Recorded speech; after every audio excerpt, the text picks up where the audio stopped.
Hello, everyone. It's episode 20 for Rumble with Michael Moore. I'm Michael Moore. Yes, it's 20 episodes. It's day 30. That's all this is. I've been doing this for 30 days. This is episode 20, so it's not been every day. It was supposed to be just a weekly, I know, but look at all that's going on. We had no choice. So here we are with our 20th episode, and we just heard that sometime during this episode, our 2 millionth episode will have been downloaded. 2 million in just 30 days. 2 million downloads of Rumble. Thank you. I guess that's the thing to say. Whoever you are, number 2 million out there in Wichita, Kansas. Thank you. We appreciate it. And we have been inspired by the response, by your comments, by your ideas, all of you who have written to us, who've sent us messages. It's really, it didn't turn out to be what we thought it was going to be, just a simple weekly howdy hi. But that's, I guess, because the times we live in have sort of required us to do now more and something else. And so we have ideas that we'll share with you in the coming days and weeks about that. But for now, thank you for being part of this.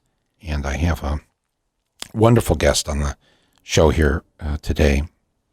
Her name is Keeanga Taylor. She is a wonderful writer, professor, a great thinker. I like thinkers. This is a time when we need a lot of thinkers. She's an assistant professor of African American Studies at Princeton University. She's the author of a number of books, one of which is called From Black Lives Matter to Black Liberation. And she also wrote a great book about how African American communities have essentially been structurally abused in terms of not being able to have good housing and housing that they can own. She actually teaches a class at Princeton called Public Policy in the U.S. Racial State. If you read her writings on this, she writes for The Guardian. She writes for Jacobin magazine. It's some pretty powerful stuff. There's a class that she teaches called Rats, Riots, and Revolution: Housing in Metropolitan United States. I know. Now listen, don't be thinking that I'm going to bore you to death with some big academic podcast here. Not that there's anything wrong with that. And all of us need to be reading more, thinking more, listening more, maybe sign up for a class or two, right? I'm just saying that I wanted Keeanga to come in here today because I just love the way that she thinks about what's going on and what we can do about it. So I'm very excited to have Keeanga here today, and I hope you enjoy this.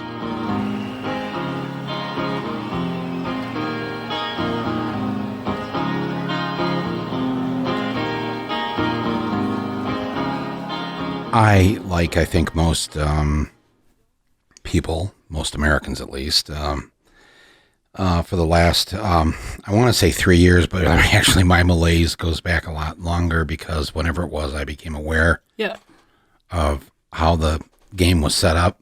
It's been kind of a brutal weight to carry ever since.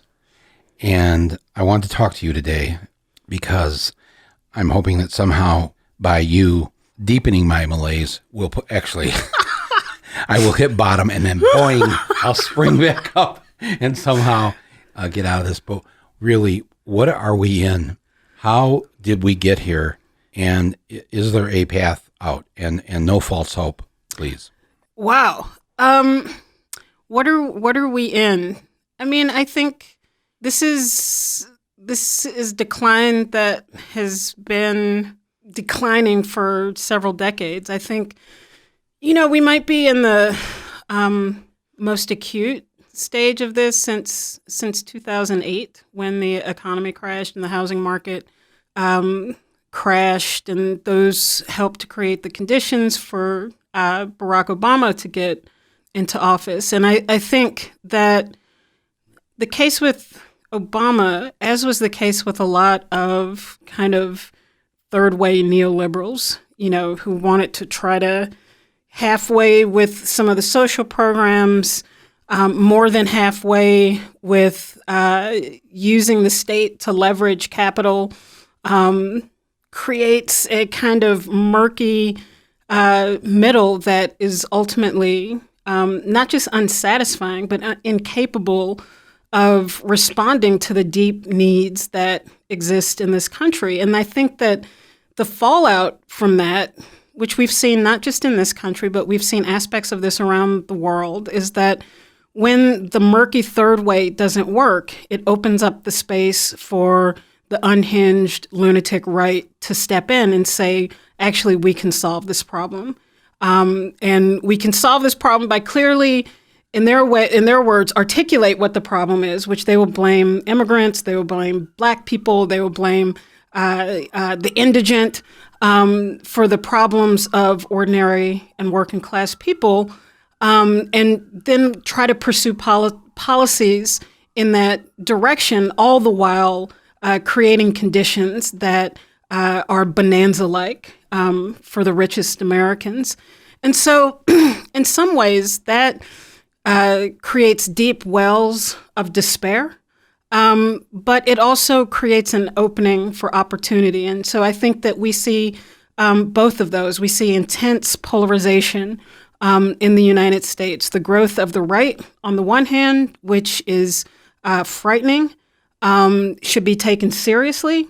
But we also see the possibilities for growth on the left. I think that there's no other way to understand the emergence, not just the emergence of the Sanders campaign as a real, legitimate alternative, but the historic growth of the Democratic Socialist of America, the fact that there have been more protests over the last several years than there have been in decades. All of these point to the constitutive elements of the resurgence of a left, a potentially combative left, and you integrate the teacher strikes into that as well. And so we're seeing the best and worst of both situations. And part of the responsibility, I think, for those of us who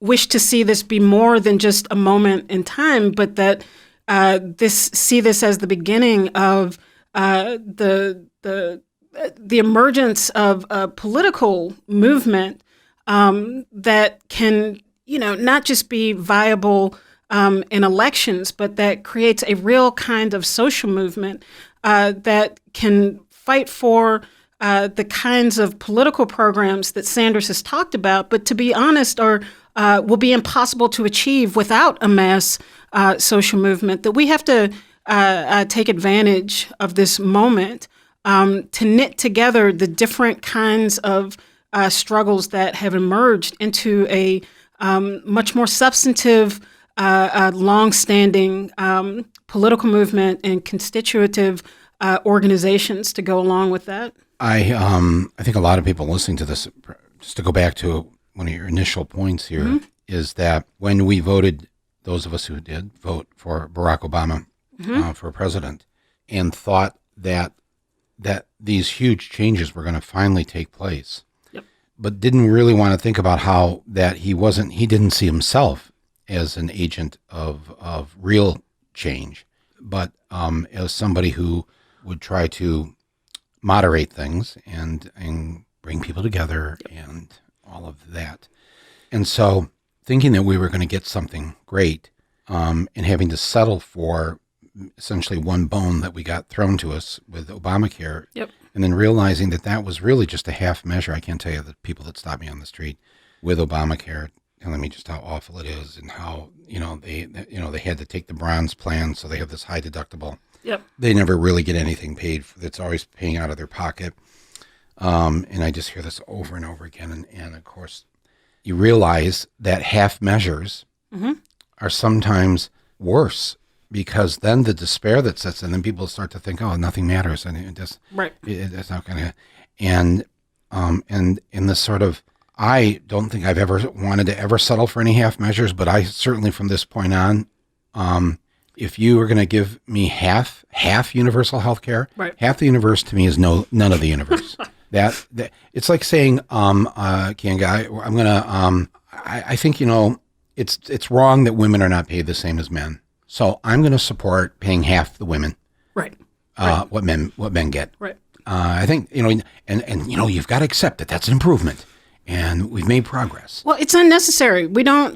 This is the thing that galls me all the time about this discussion about pragmatism and incrementalism. Is why do we have to accept that this country appropriates almost $1 billion or $1 trillion a year to the Department of Defense? I mean, we've got a military budget that is as large as its next 3, 4, 5, 6, 7 peer countries. The way that money is spent, people have constantly attacked Sanders with these questions about how will we ever pay for this, and yet when we're on the brink of war with Iran. The Republicans and the conservative Democrats, no one ever asks, how will we pay for this? It's assumed that we will marshal the resources to go to war. It's assumed that we will marshal the resources to maintain our criminal justice system. It is assumed we will marshal the resources to build this fucking wall. It is assumed we will marshal the resources for every reactionary aspect of the various political agendas in this country. But when it comes to things like universal health care, when it comes to fully funding and financing public education, on and on and on, then, how are we going to pay for this? So I think it's disgusting to me. Every time it's absolutely that question disgusting. is asked at a debate, how are you going to pay for this free childcare? How are you going to pay for the universal health care? And it's like, you have never, in all of my life, as I watch these debates every 4 years, you've never asked a politician, how are you going to pay for that $1 trillion Pentagon? Absolutely, yeah. How are you going to pay for that next war? How are you going to pay for this war? Right. It's never asked. But when it's something for the people that will actually help people, right, then it's like, well, look at this. There's no way to pay for it. Right. The thing is that what is exciting, though, because there are exciting things that are happening, is that it feels like if it's not run its course, it's coming close to running its course, at least with a growing and significant section of the country. And so, where I think that people could kind of write Sanders off in 2016 as this weird thing that happened that none of us understand why it happened, it's impossible to do that right now. And as much as the media, until very recently, until like the last month or 6 weeks, has tried to treat his candidacy as if it were a gimmick, I think that its sustenance, its ability to be resilient in the face of either outright attack, ridicule, or just trying to marginalize and ignore it, speaks to the deep wells of disdain in this country for the status quo. And that opens up many possibilities for things to be different. I think even being able to have these discussions integrated into mainstream conversations that happen around these debates gives it even wider resonance. And I think this speaks to an opportunity for those of us who care about these things to really push through this opening that has been created to start demanding the things that we want. What do you say to people who, well, I like Bernie, I agree with him on this or that or whatever, but he can't win. And I'm tired of having this electability discussion. And I remind them that I'm sure back in 2006, when you heard that there was someone by the name of Barack Hussein Obama running, you probably said, I like what he said at that convention in 2004, but he Not can't. really, but yeah. He can't win. Yeah. No, I sat there 7 rows from the stage and listened to it. And I watched everybody, mostly white people, get really excited because he was validating their existence, their history, their it was really, and I remember looking around. I was sitting there with a Michigan delegation. Saying and just, absolutely nothing, by the way. I know, if you go back and listen what to on earth it. is he even talking about? It's, I know. There's no blue America. There's no red America. Okay. No, but it's like a Cat in the Hat sort of. If Cat in the Hat was put to it, and I'm doing terrible disservice to Dr. Seuss, but put to a pop song, that's that historic speech, right? And maybe I'm just now I have the benefit of hindsight, and maybe, but I can't take it any longer. I can't take this sort of asking me to go halfway with things. This whole thing with Elizabeth Warren this past week. Boy, well, one of the reasons you're here today is to help me explain it to me. What happened? I think there's an explanation. I think I've got it figured out, but I'm just curious what your thoughts are. So, the two things. One about electability. I mean, I think Bernie Sanders is more than electable, and again, he's been one of the front runners of the Democratic candidates since these awful debates began in July, and over the course of the primary season or the campaign season. Every time the premature death of his campaign has been declared, he has come back even stronger. I mean, I think, in October when he had the heart attack, the campaign was all but written off, and everyone was cajoling him to concede his support to Warren. To get his supporters on board with Warren and, hang it up. And instead, he came out of that stronger with the endorsement of Alexandria Ocasio-Cortez and Ilhan Omar, Rashida Tlaib. So I think that it's actually the resilience of the Sanders campaign that has the Democratic Party establishment worried, concerned, and continuing to push this narrative of electability. They know he's electable. Mm-hmm. Every time Bernie Sanders and his surrogates and supporters go out and speak, they win new people to the campaign. Right. Because it's for the first time someone in a mainstream, legitimate political race is actually talking to the real concerns of people and not just talking about what we're not and what we're against, but actually putting forward a program of things that we are for, whether it's healthcare, whether it's access to college, getting rid of student debt. He's putting forth a positive program of what we're for, and that is part of what the appeal is. It's not just, we're going to let Trump hang himself and not actually talk about anything.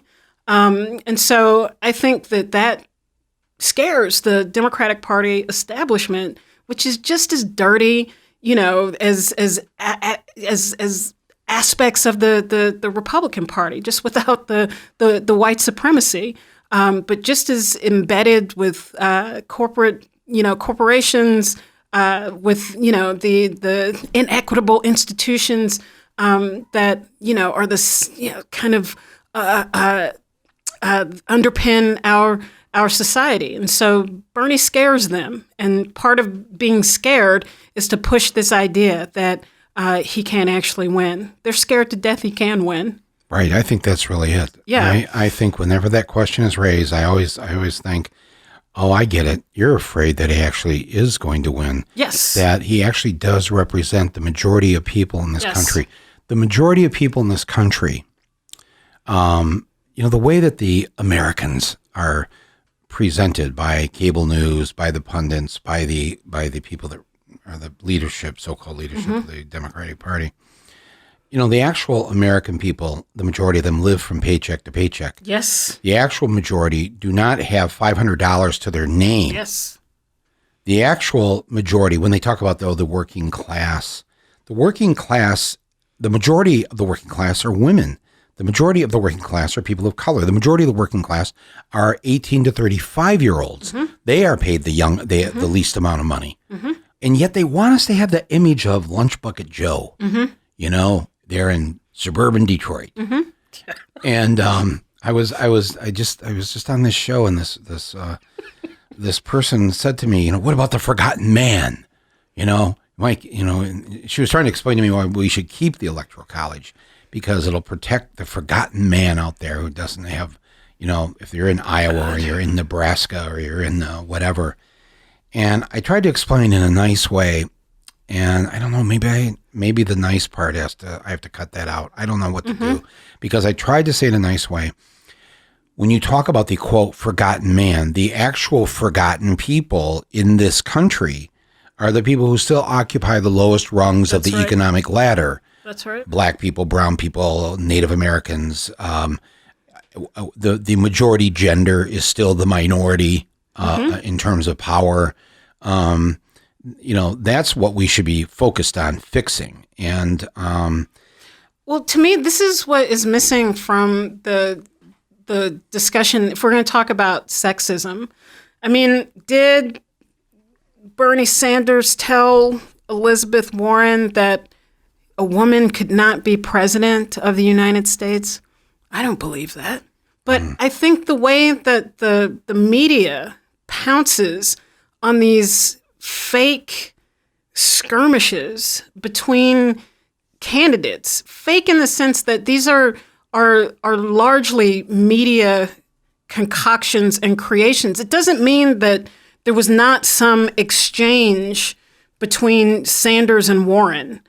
Maybe there was, maybe there wasn't. There's not a lot of clarity about what exactly happened, but there's a substantive discussion to have about gender, about women, and about sexism in American society. And this is not it. I mean, if we want to talk about where the candidates who are running for the Democratic Party nomination stand on abortion rights, let's have that discussion.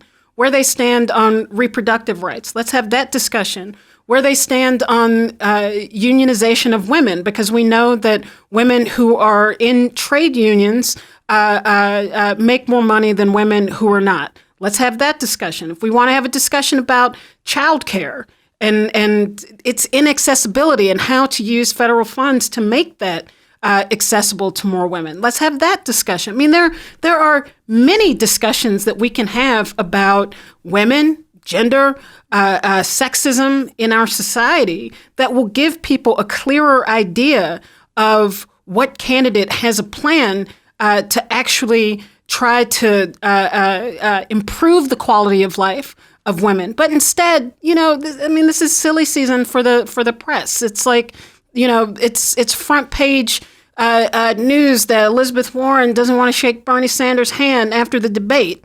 And so we're not talking about the substance of a serious political issue. Instead, you know, we're talking about the optics of what happened at a debate where, you know, this is the moderator's big opportunity to be seen on cable television and not to actually dig further into the issues that are at stake in the campaign. Yeah, I feel more stupid after watching the debate. You know, I just don't even want to watch this stuff anymore. And it's been months of this. It's months like, of it, and the questions that are asked. You know, the one this week about the question was posed to Bernie. The Ayatollah believes that U.S. troops should be out of the Middle East. Do you agree with the Ayatollah? I know. On the same day that Trump tweeted out a photoshopped picture of Schumer and Pelosi wearing Muslim dress. Right. Yeah, it is the silly season, and we can't get much of substance. And so now, what are people to do between now and November? I mean, the people listening to this right now are full of despair, of what can I do? How can I, as one person, make a difference? People want to be involved. People are not apathetic. They are highly engaged in how politics affects their lives, because it affects it on so many levels, and yet they feel helpless.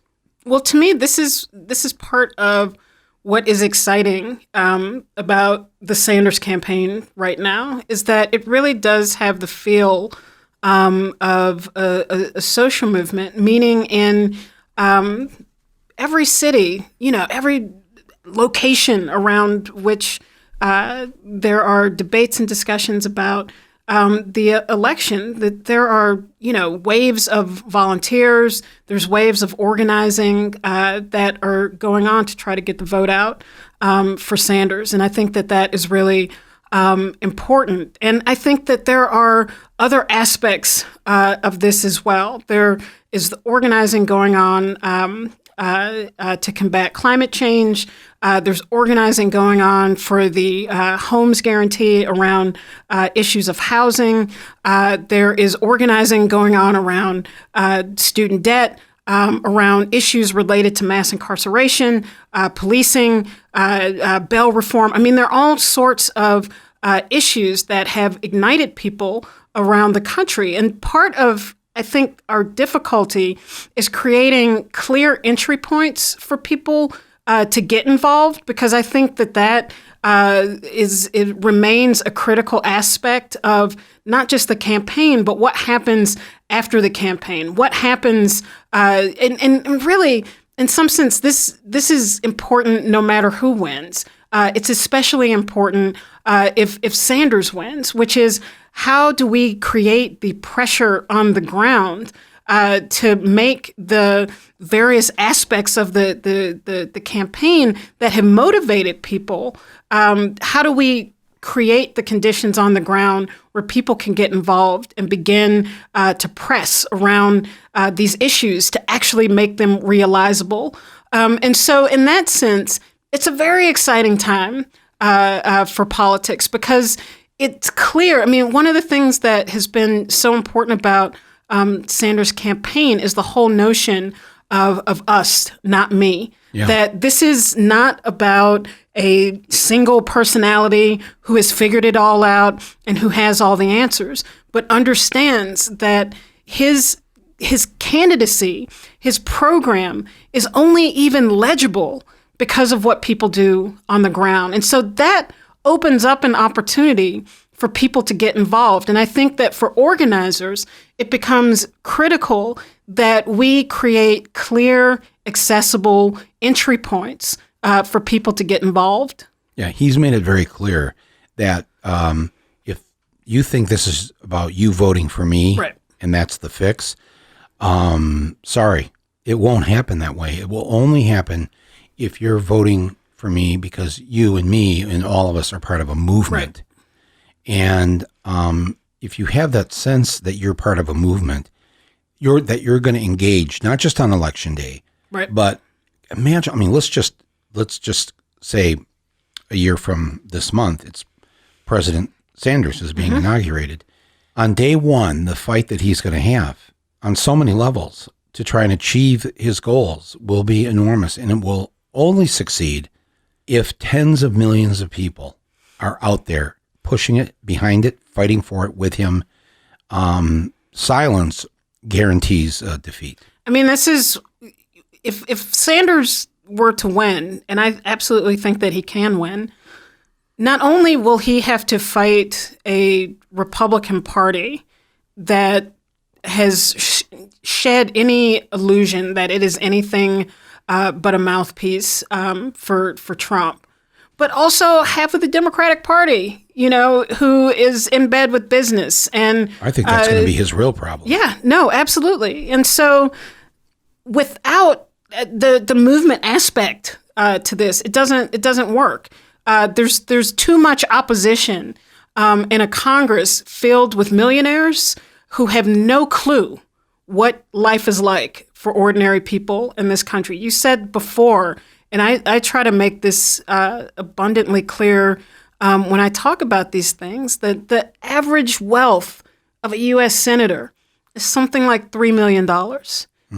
In the House, the average wealth is, I believe, $990,000. Now, we know that in the country as a whole, the median income for white families is somewhere between $70,000 and $76,000.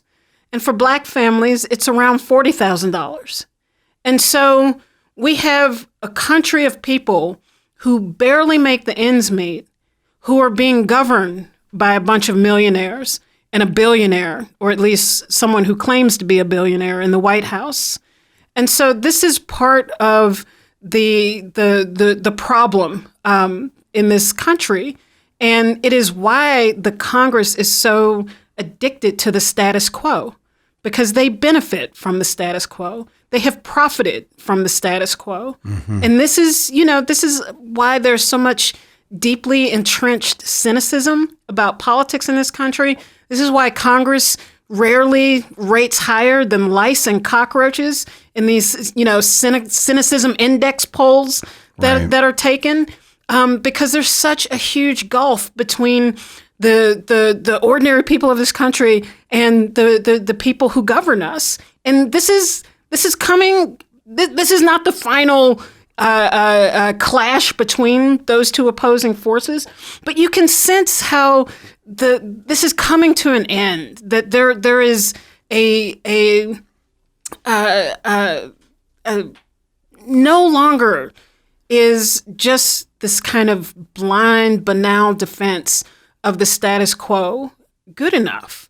And people are demanding more, and people's expectations are rising, but not in the way that with Obama, it was centered around an individual talking about hope and talking about change.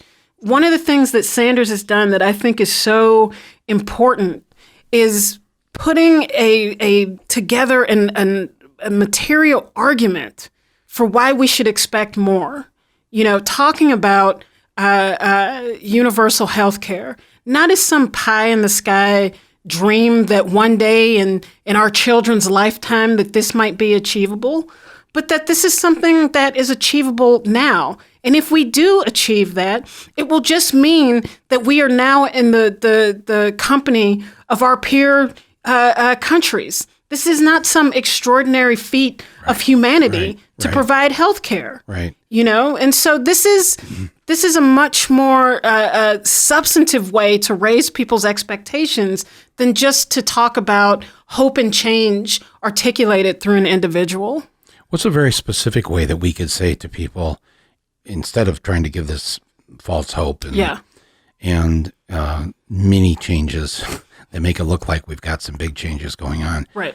What's the thing that we can say to people right now, you and I, in terms of what they can do to help create the sort of real revolution that needs to take place here? Because I think people, look, we see it happening already. We've been seeing it, like you said, at least since 2008, with Occupy Wall Street, with Black Lives Matter, and now the teenagers with their Extinction Rebellion and Greta Thunberg and all the kids the kids have figured out the planet that they're being left. Yes. They see their adult lives being full of suffering and misery and choking to death on this endless planet. Debt. Yes, endless. Yes. And so they've risen up now.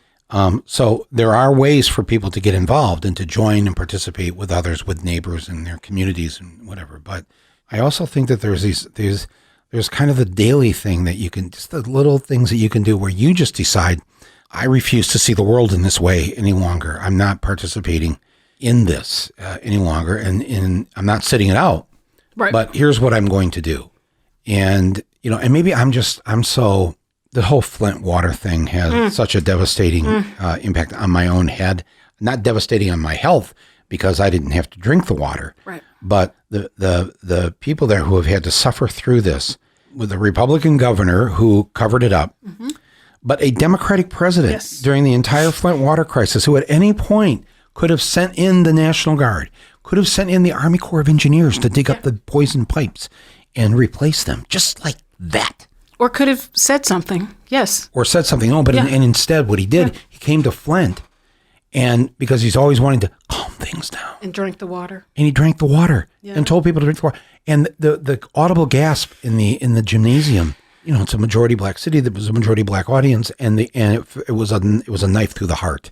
And I know because I am of there and I'm still, obviously very connected to my friends and family and others. I knew that a lot of them, they were never going to say anything publicly against Obama.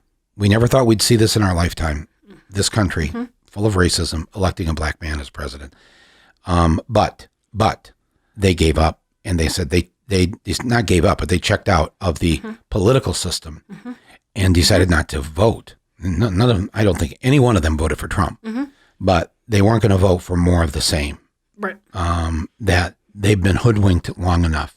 And boy, that's an epiphany day when the bamboozling, the realization that you've been bamboozled. Well, I don't think it's just people in Flint. I mean, I think one of the reasons why Joe Biden has gotten a free ride in terms of a real look at not just his earlier record, because he always deflects the earlier record by saying, well, if I'm as racist as my opponents say or my critics say, then Obama never would have picked me as vice president. But there's, without a real interrogation of Obama's presidency, it means that Biden gets a free pass by just being Obama's vice president. And I think that without that interrogation of Obama's presidency, we don't really understand how Trump came to be president, or some very important factors of how Trump came to be president. Now, of course, just go further on that. No, well, I was going to say, of course, there's the issues of voter suppression, but I think that we can't explain all of it in terms of black voters by just talking about voter suppression. The turnout in the black turnout in the 2016 presidential election was the lowest turnout in 20 years. And I think that part of that has to do with the smallness of the impact of Obama's presidency substantively in the lives of African Americans, which is to say that if you vote for someone like you have never voted before, as African Americans did, voted for Obama in historic numbers, and yet substantively very little is transformed, you can blame the Republican Congress, and of course there's a discussion to be had there, but no one runs for president saying, well, this is too hard. This is going to be too hard. Here are all the things that I won't be able to do. He ran as hope and change. Change comes to Washington, doesn't come from Washington. He positioned politically his campaign as the successor to the civil rights movement, right? Rosa sat so Martin could march, so Obama could fly, right? He did not, Jay-Z came up with that, but, Obama did not try to dissuade people from saying that. And retroactively, people try to say, oh, you guys projected all your, wants and desires onto him. He didn't promise any of that. And that might go over with people who weren't actually there in 2007 and 2008 and looked at the way that he connected his candidacy to that earlier period of struggle. And it wasn't just with the civil rights movement. I remember, and I'm about as cynical as elected officials as anyone, but I remember in the winter and spring of 2008, when Obama was in the primary fight with Clinton, and the speeches that he was making after these caucuses and primaries were things that we had never heard from a mainstream Democratic candidate, where he's talking about the abolitionist movement. He's talking about the sit-down strikes in the 1930s. He's talking about the Stonewall Uprising, a riot, as bottom-up movements, and placing his campaign in that same historical lineage. So everyone wasn't just projecting their hopes and wishes onto Obama. This was being cultivated to see his campaign as a social movement. Right. And so the problem, though, is that as soon as he is elected, he begins to renege on the most basic of promises. Even there were actual campaign promises that were broken. Mm-hmm. But even the notion that this would be something different was broken. Right. And for me, the thing that stands out most about that was Troy Davis, a black man who was falsely accused of murder on death row in Georgia, about to be executed. An international campaign had developed over several years to try and save his life. And on the night that he was to be executed, there were black students from Howard University marching through Washington, D.C. Students marched to the Supreme Court, and they marched to the White House. And this was the moment that this was the reason why young black people put Barack Obama into office. No one wanted to talk about or hear about federal jurisdiction versus, state jurisdiction. No one cared about federalism in this moment.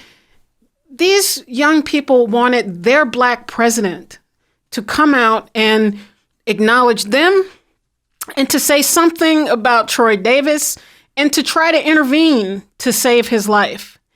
And instead, he didn't do anything. He didn't say anything. I don't think he made any comment. I know the next day after Troy Davis had been executed, he sent Jay Carney, his white spokesperson, out to a press briefing where he said that this was just a states' rights issue and he'd have no further comment on it.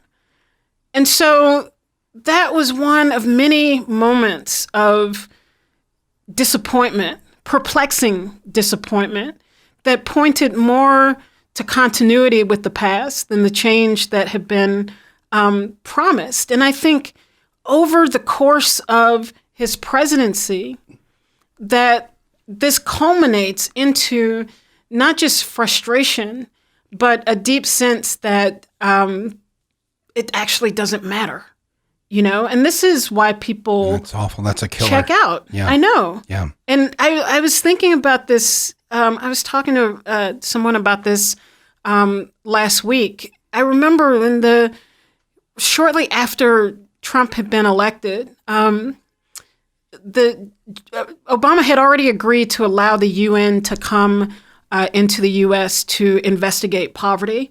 And so the UN released its report on poverty in the U.S. And the report said many things, but one of the things that it said was that poverty in the United States existed nowhere else in the developed world, that it was so intense that there was hookworm infestation in black communities in Alabama, in Georgia. One of the images that was so indicative of the depth of the kind of poverty that we're talking about were PVC pipes in people's homes that were just taking waste from the toilet and dropping it into a hole in the front yard. And, if that PVC pipe has been there for 8 years of Obama, because clearly did not begin with him, but if it'd been there for 8 years of Obama, been there 8 years of Bush, and perhaps even 8 years of Clinton, then what does it matter?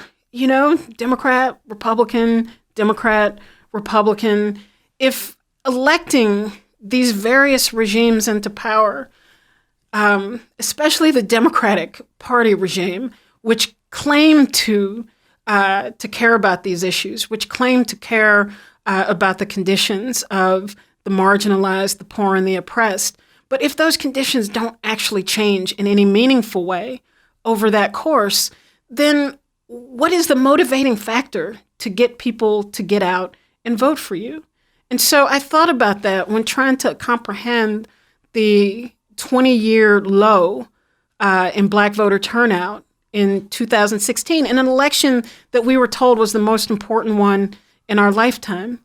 And so if Obama had said, which he did, that voting for Hillary was his third term, was voting for him as a way to try to mobilize people to get out to vote, and you have this dramatic drop in voter turnout, then that is also indicative of what people thought, Black people in particular, of his presidency. And people will defend Obama because he's been viciously attacked by the racist right. And we understand that. But that was also a referendum on what people thought about his campaign. Nobody Hillary wants Clinton's. to say that. Yeah. Nobody wants to Well, think I just that. did.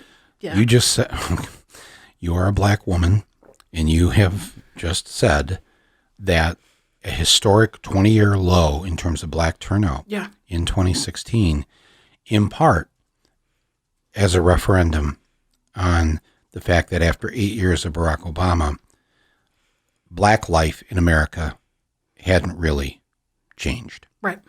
Hadn't really gotten that much, if It any. was so bad that we actually needed a movement called Black Lives Matters. That you during actually have his to have something regime. called. Yes. You even have to say that Yeah. a Black life matters. Yeah. That even has to be. You know how weird that sounds to people in other countries? That we have to have a movement called Black Lives Matter. Right. Right.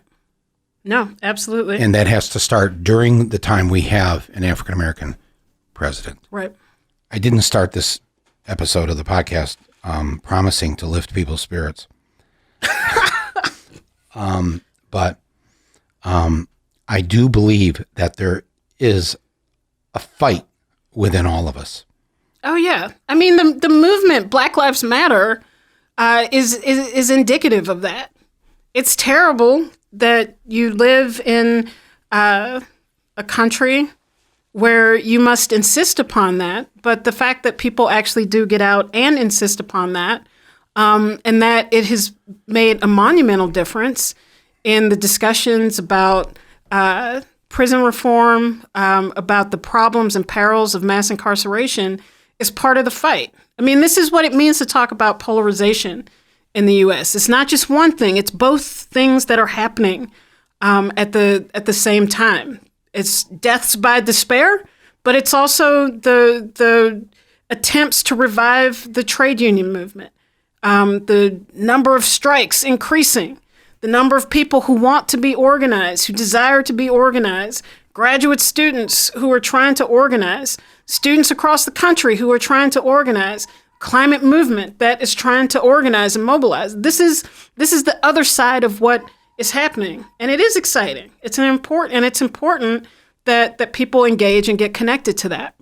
Women running for office. Yeah, at absolutely. record numbers. I mean, there are all these signs that people are not just sitting on the sofa Right. watching reality television. Right.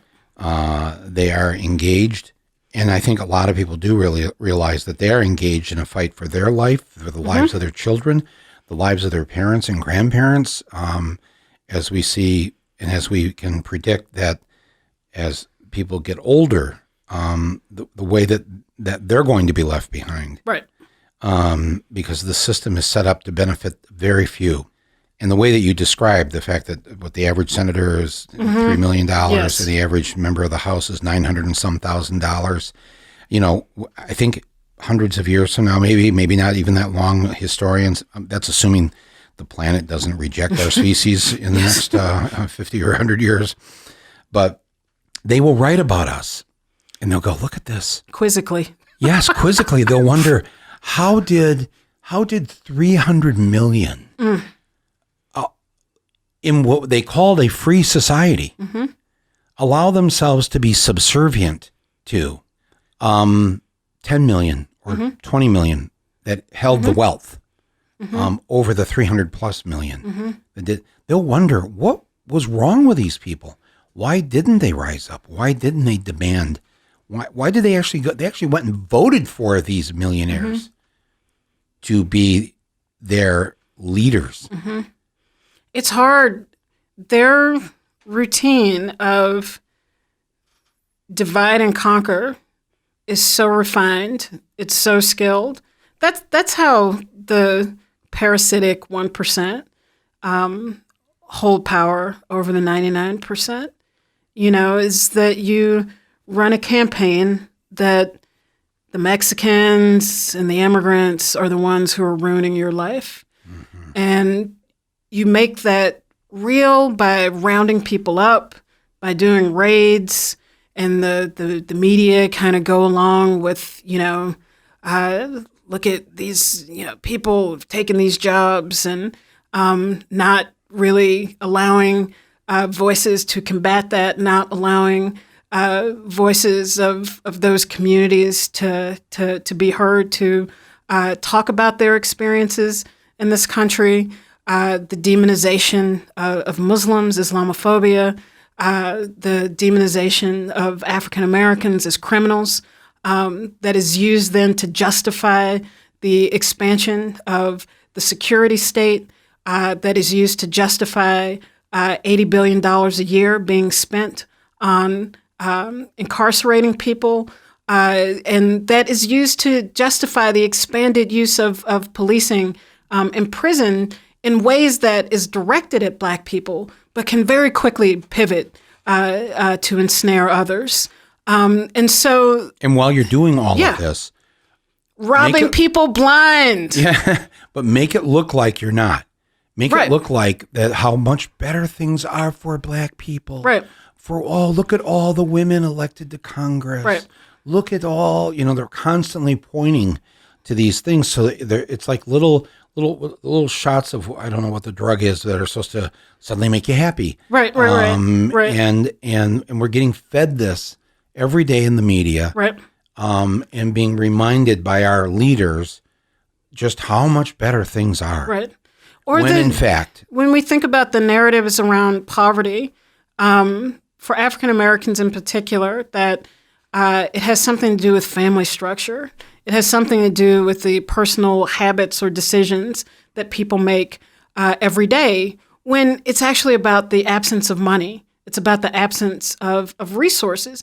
But if you argue for that, if you suggest that, then that also suggests that we create programs, that we create some kind of structural response, which is why this country has always tried to look at issues of personal responsibility as explanations for poverty, instead of something that is rooted and structured in the way our economy operates and the structure of our society, because that may require a structural response, and that may require taxing the rich and those who have resources.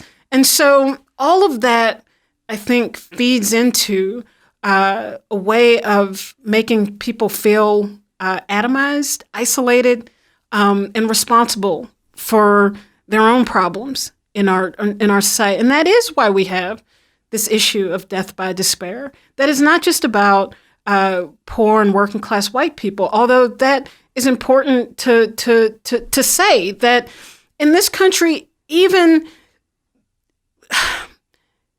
working class white men and women are seeing their life expectancy go in reverse. Right. This does not happen in the developed world. No, nowhere. Life expectancy does not go into reverse. And it's driven by drug addiction, opioid abuse, alcoholism, suicide, right? Right. These are not the markers of privilege. This is the marker of despair, depression, isolation. For young Black people, the leading cause of death, the second leading cause of death is suicide, right? This comes from feeling like you have absolutely no future, and that the problems that you incur and that you see around you are somehow because of you.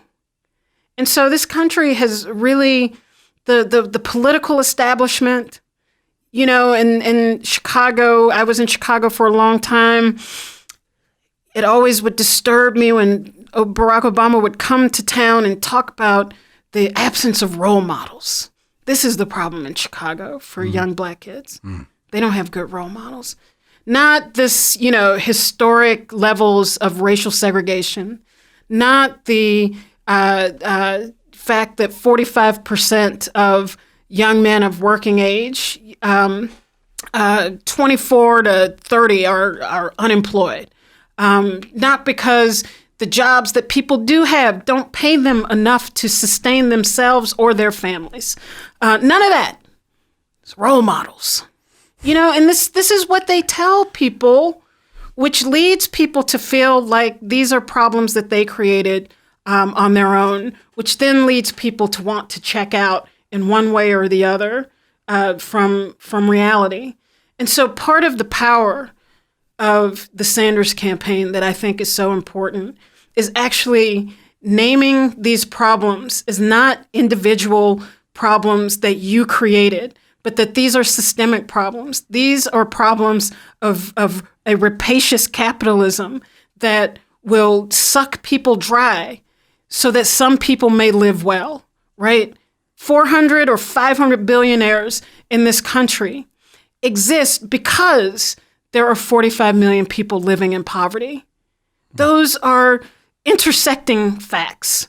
Right. With great wealth comes great poverty. And that is not because you made this or that decision as a parent, or that you made this or that decision as a student. You didn't pay attention in class, and thus the eviction, the getting your heat cut off, the getting your electricity cut off is your fault, and is your problem. That these are deeper systemic problems, and we have to change that in order to really change people's lives. I loved a couple of months ago when Alexandria AOC made this statement that every billionaire in America represents a policy failure. Yes.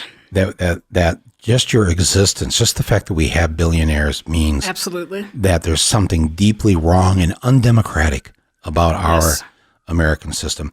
Our executive producer of this podcast, actually, he reframed it the other day. I heard he said every billionaire in this country is an example of just how much the guillotine is failing these days.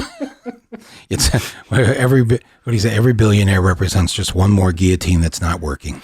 Of course, now we're nonviolent people, and we're not billionaires who might be listening. Please don't hire a hit on me for that. But let me ask you personally.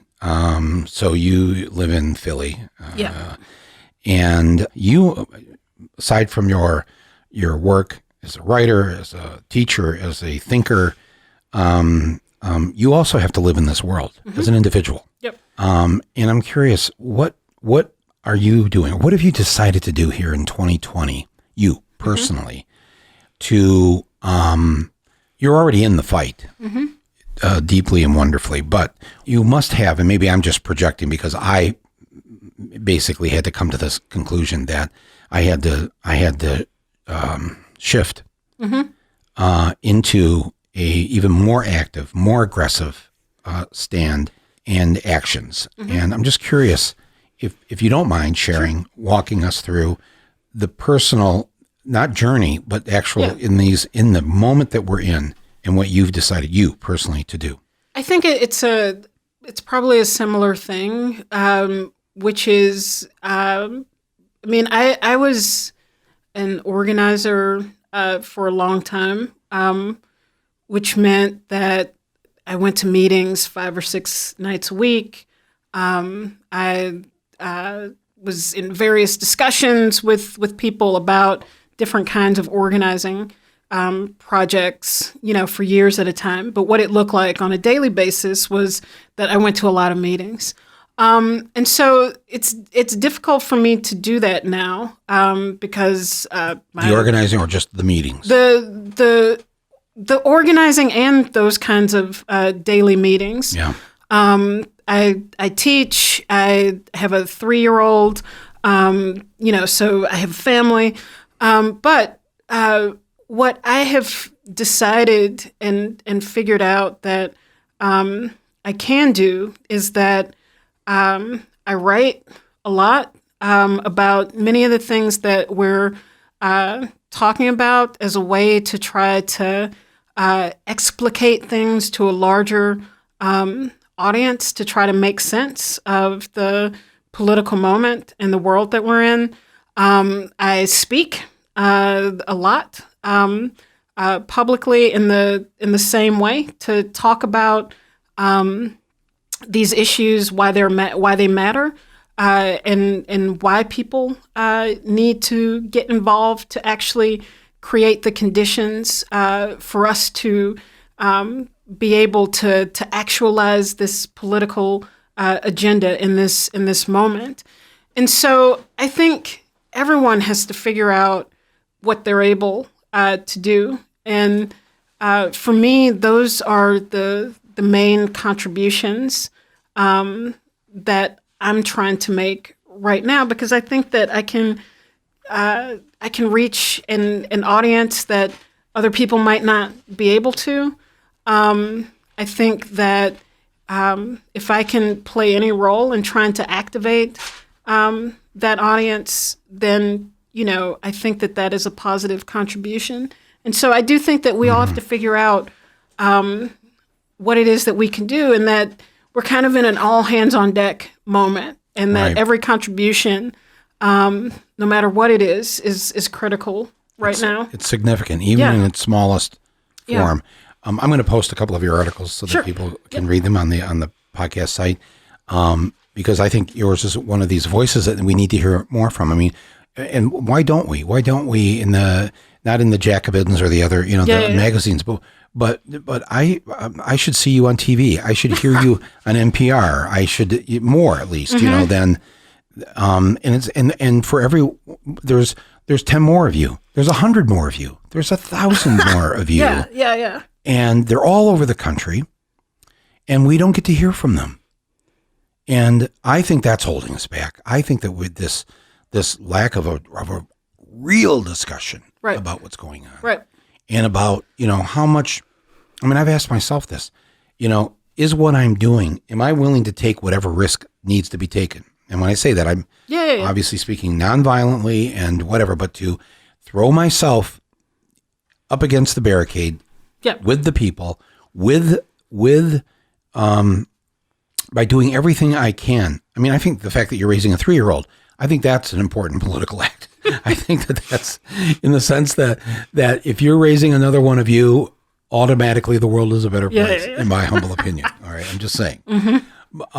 So everyone who's doing that, or everyone who's raising kids, I mean, these kids these days are better. If you have one of them, if you have a tween or a teen, they're not haters in the way they would have been 30, 40, 50 years ago.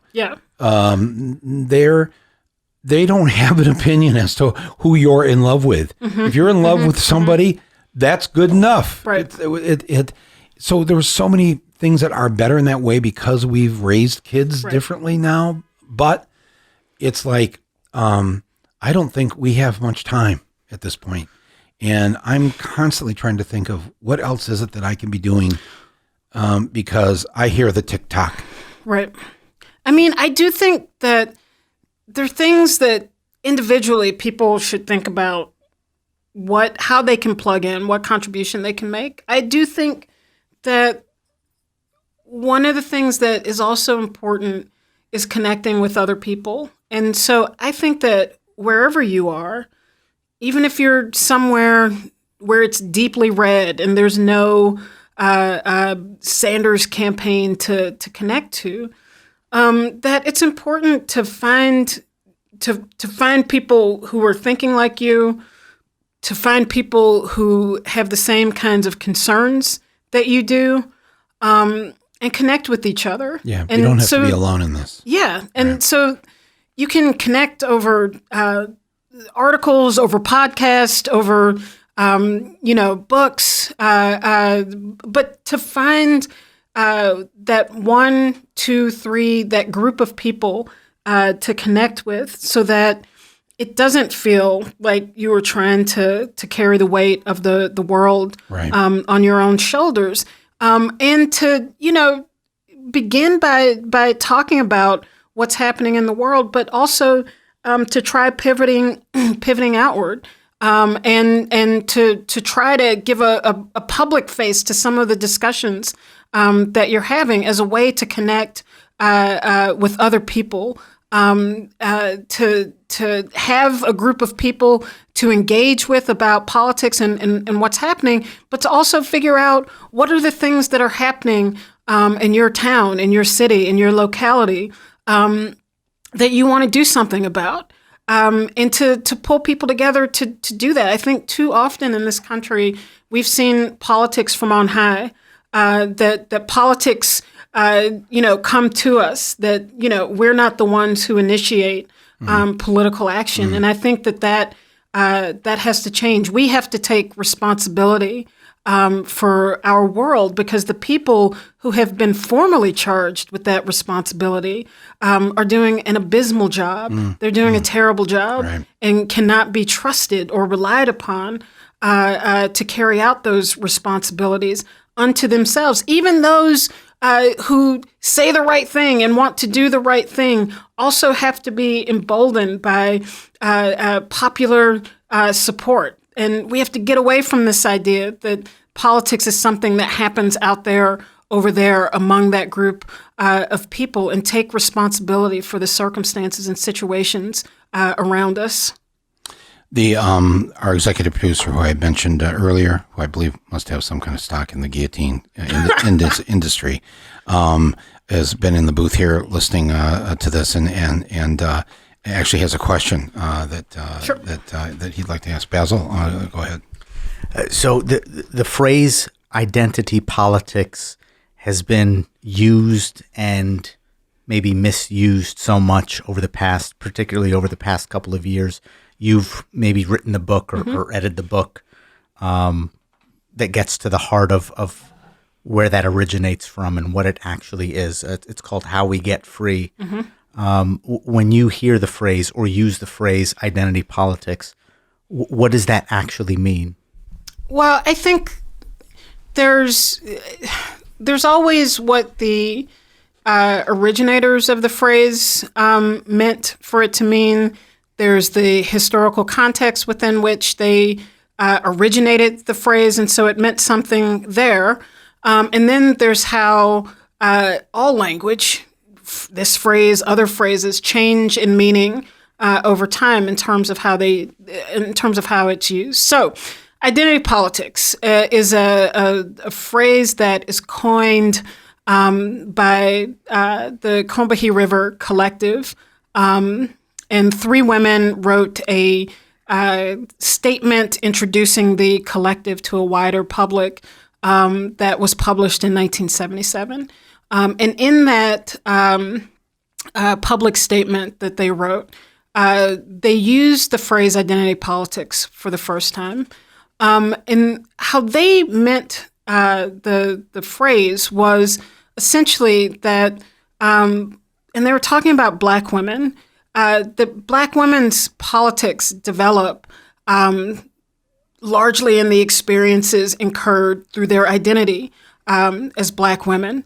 So racism, sexism, sterilization attacks, demonization as welfare recipients, all of these things that brought race and gender together for particular attacks on Black women became part of the basis for Black women's radical politics during this period of time. So they were talking very basically, in some sense, of how the identity of the oppressed become the source of how they look at the world, and thus the political conclusions that they come to in the world. I think, there's a way in which identity politics today is invoked in a very narrow way, which is to say that, people want to look at one aspect of identity. And so, there are those who would decry the absence of Cory Booker or Kamala Harris from the Democratic contingent of candidates, because now the Black voice has been removed. Well, that's one part of their identity, but that narrow focus misses how other aspects of their identity might undercut their stated efforts to try to reach Black voters, which is their identity as senators, or their, Cory Booker's identity as a champion of public school privatization might actually undermine his ability to connect with Black voters, the majority of whom are working class. Kamala Harris's role as a prosecutor might actually undercut her identity as a Black woman in terms of her efforts to criminalize and incarcerate young working class Black people in California. And so there's the Combahee women were looking at the kind of collective aspect of identity for working class Black women as a way to understand their politics. And I think as the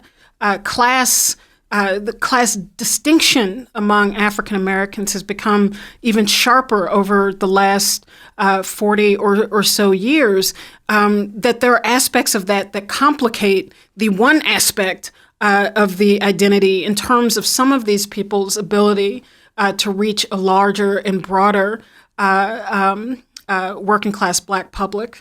And let's not forget, as the media has told us, that even though we no longer have a Black candidate on the ballot in these primaries, there still is a voice for Black people. Absolutely. Yes. And according to the media, its name is Joe Biden.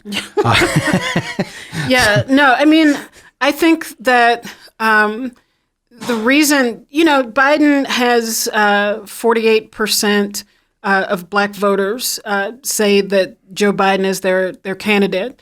56% of Black voters say that they support Biden because he was a loyal, subordinate to Barack Obama. He was Obama's vice president. And so, I think between electability questions and the relationship to Obama has something to do with Biden's support. I also think it's interesting that among African Americans under 35, Bernie Sanders is their candidate and leads Biden by 12%. I will say that I do think it's important to have African American candidates. And so I think representation is important, but not in its most narrow form, which is to say that simply being African American should be enough. No, that is actually not sufficient enough. And so that raises questions about how our campaigns are run, our entire political system that suggests that you have to either be a millionaire or in proximity to millionaires to be able to run a campaign. We have to change these dynamics that open up the field to Black people, to brown people who aren't in proximity to millionaires and who don't have tons of money, which means changing a political system that allows for public financing, that puts brakes and limits on private money, can help open up the field. But the way that I think this just kind of just makes me go crazy listening. White pundits, white-dominated media tries to portray the Black voter in the same simple way that they themselves are trying to think this thing out. Mm-hmm. That they don't think that they don't stop to think that maybe Kamala and Cory, for instance, in these two cases, the Black voter is also aware that if you, as a prosecutor, participated in the mass incarceration of our people, don't think that you're getting our vote because of, or if you, Cory, have these friends on Wall Street and you're a big supporter of capitalism and all of this, mm-hmm. that's necessarily what we think. Mm-hmm. And it's just amazing the way that this gets framed And it's, Because I think most media portrayals are shallow, right? I mean, they, in the very basic sense, I mean, to be radical is not to be left wing, but is to look beneath, is to look at the root of things. And so the media do not appear to be that interested in looking underneath. And so, but I think that this is the situation with Biden and Black support. I do think warrants looking a little bit more into this. And I think I was saying earlier that the lack of real interrogation of Obama's administration has meant that, Biden doesn't really have to say much. He can just keep saying, well, Obama picked me, and keep saying the Obama-Biden administration without expecting, because there was early on in the debates, there was some effort to try to challenge Obama's record. And that met with, backlash from the DNC. But I think also, election season is when African Americans become very popular, where, most times Black people are ignored in this country, but, Democratic primary means that everyone's jockeying for Black support. And so there's, I think, some concern that to poke around Obama's administration could risk that with Black voters. But I think that also, is a somewhat shallow take on what I think is the political pragmatism of Black voters. And I think we won't really actually know what Black voters think until the voting begins. 'Cause people will remember that, people assumed that Barack Obama was unelectable in 2008 until he was electable, until Iowa, and it became apparent that people would vote for him. Then, people flocked to his campaign. So let's see how Sanders does in Iowa and New Hampshire. And if that changes the perception about his electability. I think, one thing that hasn't really been talked about is as the punditry has continued to insist that Bernie Sanders has this racial blind spot, is how his numbers have actually gone up among African American voters. I think because there is this cloud that has hung over him about electability, because the mainstream media have treated his campaign as if it were a gimmick, that question continues to persist. But, at some point, people actually do begin to get the opportunity to begin voting. And that will help, I think, clarify some of these issues. I think so, too. Yeah. I look forward to it, actually. Keeanga Taylor, thank you so much for being my guest here on my podcast today. I really appreciate this more in-depth discussion of things and less time. I'm speaking for myself now, just watching the sort of simpleton media that is taking place right now, the silly season, as you called it. I encourage people to read Keeanga's writings, her books. We'll post all this, and others. Open your mind to others. There are other podcasts to be listening to. There's a lot of information available right now, and it can be an exciting time for us to take charge and get this country in our hands. The majority that does exist and holds little or no power. Thank you, those of you who are listening to Rumble here with Michael Moore, and I'll be talking to you very shortly.